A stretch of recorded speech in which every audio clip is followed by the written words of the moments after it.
Assalamualaikum warahmatullahi wabarakatuh. Saya Fajar Satria dari kelas B1 akan mempresentasikan tentang penanaman modal di Indonesia, mata kuliah Hukum Perdata Internasional. Pengertian modal menurut Undang-Undang Penanaman Modal dijelaskan dalam Undang-Undang Nomor 5 Tahun 2007. Modal adalah aset dalam bentuk uang atau bentuk lain yang bukan uang dimiliki oleh penanam modal yang memiliki nilai ekonomis. Sebagai aset modal dalam pasal ini tampaknya diartikan dalam arti luas, bukan uang saja, karena ke dalam aset dapat pula dimasukkan kekayaan atau modal yang berbentuk tanah, gedung-gedung, relasi, rancangan teknologi, termasuk pun alat dalam perusahaan seperti mesin, alat-alat angkutan, dan sebagainya. Macam-macam penanaman modal. Kalau kita lihat dari segi sumber modalnya ada dua. Yang pertama penanaman modal dalam negeri, yang kedua penanaman modal asing. Kalau kita lihat dari segi mekanisme modal, ada penanaman modal langsung, direct investment, dan yang kedua ada penanaman modal tidak langsung, indirect investment. Penanaman modal dalam negeri. Penanaman modal dalam negeri diatur dalam pasal 1 Undang-Undang Nomor 25 Tahun 2007, yaitu kegiatan investasi untuk melakukan usaha di wilayah negara Republik Indonesia yang dibuat oleh investor dalam negeri dengan menggunakan modal dalam negeri. Investor sendiri itu dapat berupa perorangan maupun badan hukum. Dijelaskan berdasarkan pasal 5 ayat 1 Undang-Undang Pasar Modal. Selanjutnya, faktor yang mempengaruhi penanaman modal dalam negeri ada yang pertama potensi dan karakteristik suatu daerah, yang kedua budaya masyarakat, yang ketiga pemanfaatan era otonomi daerah secara proporsional, yang keempat peta politik daerah dan nasional, yang kelima kecermatan pemerintah daerah dalam menentukan kebijakan lokal dan peraturan daerah yang menciptakan iklim yang kondusif bagi dunia bisnis dan investasi. Syarat penanaman modal dalam negeri. Yang pertama ada permodalan. Ya, di sini diatur dalam pasal 1 Undang-Undang garis nomor 6 garis miring 1968. Yang kedua ada pelaku investasi, yang ketiga ada bidang usaha, yang keempat ada perizinan dan perpajakan, yang kelima ada batas waktu berusaha, yang keenam ada tenaga kerja. Fasilitas khusus untuk penanaman modal dalam negeri.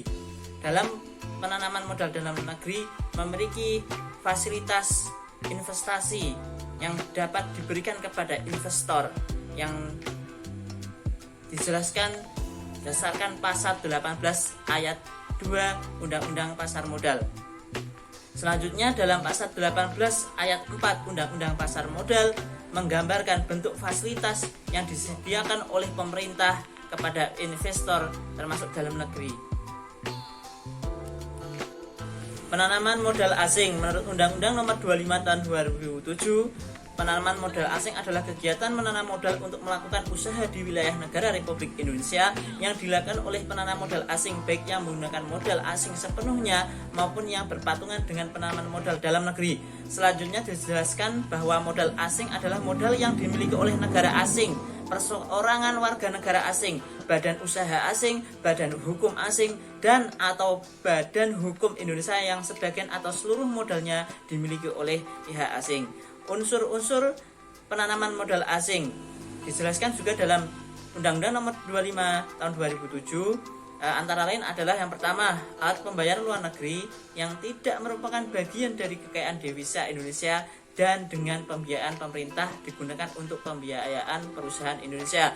Yang kedua, alat-alat untuk perusahaan termasuk penemuan-penemuan baru milik orang asing dan bahan-bahan yang dimasukkan dari luar negeri ke dalam wilayah Indonesia selama alat-alat tersebut tidak dari kekayaan devisa Indonesia. Yang ketiga, bagian dari perusahaan yang didasarkan undang-undang ini diperkirakan ditransfer tetapi dipergunakan untuk pembiayaan perusahaan Indonesia. Tujuan dan manfaat penanaman modal asing tidak lain tidak bukan untuk meningkatkan ekonomi yang ada di Indonesia, meningkatkan kualitas Dalam Undang-Undang Nomor 25 Tahun 2007 tentang penanaman modal dijelaskan manfaat atau tujuan penyelenggaraan penanaman modal antara lain adalah sebagai berikut. Yang pertama, meningkatkan pertumbuhan ekonomi nasional. Yang kedua, menciptakan lapangan kerja. Yang ketiga, meningkatkan pembangunan ekonomi berkelanjutan. Yang keempat, meningkatkan kemampuan daya saing dunia usaha nasional. Yang kelima, meningkatkan kapasitas dan kemampuan teknologi nasional. Yang keenam, mendorong pengembangan ekonomi kerakyatan. Yang ketujuh, mengolah ekonomi potensial menjadi kekuatan ekonomi real dengan menggunakan dana yang berasal baik dalam negeri maupun dari luar negeri. Yang kedelapan, meningkatkan kesejahteraan masyarakat. Bentuk-bentuk penanaman modal asing menurut Aroraga 1994. Bentuk penanaman modal asing ada dua jenis. Yang pertama investasi portofolio, yang kedua ada investasi langsung. Investasi portofolio dilakukan melalui pasar modal dengan instrumen surat berharga seperti saham dan obligasi. Dalam investasi portofolio, dana yang masuk ke perusahaan yang menerbitkan surat berharga atau emiten belum tentu membuka lapangan kerja baru. Sekalipun ada emiten yang setelah mendapat dana dari pasar modal untuk memperluas usahanya atau membuka usaha baru, hal ini berarti pula membuka lapangan kerja. Tidak sedikit pula dana yang masuk ke emiten hanya untuk memperkuat struktur modal atau mungkin malah untuk membayar hutang bank, di mana dalam proses ini tidak terjadi alih teknologi atau alih keterampilan manajemen. Investasi langsung. Penanaman modal asing langsung atau direct investment adalah suatu arus pemberian pinjaman atau pembelian kepemilikan perusahaan luar negeri yang sebagian besar modalnya dimiliki oleh penduduk dari negara yang melakukan investasi. FDI merupakan bentuk investasi dengan jalan membangun, membeli total atau mengakuisisi perusahaan. FDI menjadi salah satu faktor utama pendorong perekonomian negara. FDI selain sifatnya yang permanen dalam jangka panjang juga memberi andil dalam alih teknologi, alih keterampilan, manajemen dan membuka halaman kerja baru.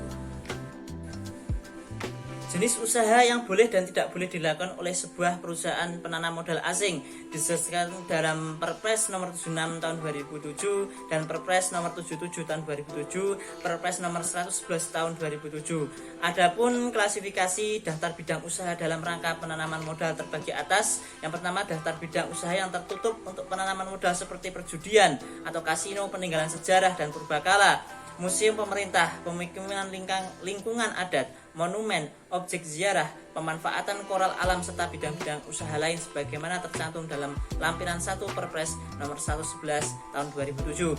Daftar bidang usaha yang terbuka dengan persyaratan sebagaimana tercantum dalam lampiran 2 Perpres nomor 111 tahun 2007. Yang pertama ada dicadangkan untuk UMKMK, yang kedua kemitraan, yang ketiga kepemilikan modal, yang keempat lokasi tertentu, yang kelima perizinan khusus, yang keenam modal dalam negeri 100%, yang ketujuh kepemilikan modal serta lokasi, yang kedelapan perizinan khusus dan kepemilikan modal, dan yang kesembilan modal dalam negeri 100% dan perizinan khusus. Penanaman modal asing dalam Undang-Undang Cipta Kerja. Dalam Undang-Undang Nomor 25 Tahun 2007 tentang penanaman modal, dalam pasal 12 dijelaskan bahwa investor asing dilarang membuka usaha di bidang produksi senjata dan industri yang tertutup menurut undang-undang. Seperti dijelaskan dalam pasal 12 ayat 1, semua bidang usaha atau jenis usaha terbuka bagi kegiatan penanaman modal kecuali bidang usaha atau jenis usaha yang dinyatakan tertutup dan terbuka dengan persyaratan. Yang kedua, pasal 2, bidang usaha yang tertutup bagi penanaman modal asing adalah produksi senjata, mesio, alat peledak dan peralatan perang, dan bidang usaha yang secara eksplisit dinyatakan tertutup berdasarkan undang-undang. Dalam Undang-Undang Cipta Kerja yang telah mengubah pasal 12 Undang-Undang Nomor 25 Tahun 2007, bidang usaha yang tertutup bagi investor asing diubah dan ditambah. Pasal 12 dalam ayat 1 berbunyi, semua bidang usaha terbuka bagi kegiatan penanaman modal kecuali bidang usaha yang dinyatakan tertutup untuk penanaman modal atau kegiatan yang hanya dapat dilakukan oleh pemerintah pusat. Yang ayat 2 berbunyi, bidang usaha yang tertutup untuk penanaman modal sebagaimana dimaksud pada ayat 1 meliputi budidaya dan industri narkotika golongan 1, segala bentuk kegiatan perjudian atau kasino, penangkapan spesies ikan yang tercantum dalam Appendix A Convention on International Trade in Endangered Species of Wild Fauna and Flora atau CITES. Yang Selanjutnya pemanfaatan atau pengambilan koral dan pemanfaatan atau pengambilan karang dari alam yang digunakan untuk bahan bangunan, kapur, kalsium, akuarium, dan souvenir atau perhiasan serta koral hidup atau koral mati dari alam. Yang selanjutnya industri pembuatan senjata kimia dan industri bahan kimia dan industri bahan perusak lapisan ozon. Sekian dari saya, terima kasih. Wassalamualaikum warahmatullahi wabarakatuh.